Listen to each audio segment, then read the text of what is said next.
You know, you have the stories of the people when they, the NDE experiences and the past life regression experiences where they experience their death and then their transition. And they're always met by family and friends, and there's a big reunion, and they all live happily ever after and so on. You know, it's not like that. That's a happy picture, but it's not like that. Basically, once you leave this reality frame, it's just like waking up from a dream. It fades, and it fades quickly. Okay? Now imagine this. You've had 10,000 lives. You've had 10,000 wives. You've had 50,000 children. They've all been dear to your heart, and you're still meeting every one of them, and you can see it just boggles the imagination. It doesn't work. It doesn't work that way. So basically, you don't have all these connections. Now, it's hard to believe, You're a mother and you love your child and you think, that's going to go on forever, right? And love is forever. But the love is. The learning is. The connection is, but the body isn't. So you're not going to be there. So who is it? Who are these people that are coming to visit? Who are these relatives that are coming? Well, these relatives are the same kind of people that are in those historical databases. They're models. They're not people with free will. They're models playing a part. And why do they play that part? They're playing that part because this is a transition. People need to be assured. People need to not be freaked out. People need to feel comfortable. It's a big transition going from one reality frame to another. And the consciousness takes a little while to get used to that. And meeting relatives and that kind of thing and all the grand reunions is part of the process. There is a whole system set up to do this. There's a whole reality frame just dedicated to making transitions work. There's a lot of people employed there. It's a job. It's like running Disneyland.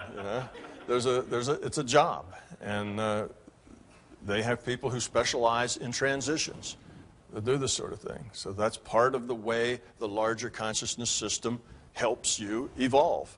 That's part of it.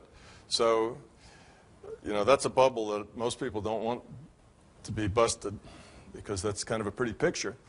But it is nice. It serves its purpose, and it makes its emotional contact, and it does appear to happen, but it's not just the way they think.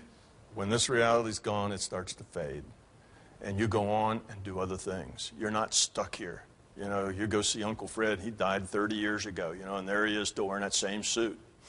He hadn't changed clothes for 30 years. He's still there, and you see him in those clothes. You notice when you go out, I don't know how many of you go out and meet people and have friends, that are non-physical, but you notice they're always wearing Western clothes, just like you do. And the ones that you don't know, what are they wearing? You don't know these people. They just kind of show up. Well, you don't know how to dress them because you don't really know where they came from. You put a robe on them. They're all dressed in robes. So robes are very popular in NPMR. We don't like naked data beings, So it's our culture. We dress them up. We can't have them standing there bare naked. That wouldn't be nice, would it? So we dress them up, and if we can't put clothes on them, like we know what Uncle Fred was wearing when he died, about that time period, maybe in the 30s or the 20s or something, we kind of know what we would expect, the big wide tie and the suspenders and whatever, and there he is. That's what he's wearing. Still wearing that after all these years. And, the people we don't know are wearing robes because we have to dress them up, and we don't know how to, so we stick a robe on them. And depending on our sense at the time, we maybe give them different colored robes, and we may even assign meaning to the color or whatever, but that's just us filling in the gaps to make it the closest approximation to our data. That's what you'll run into.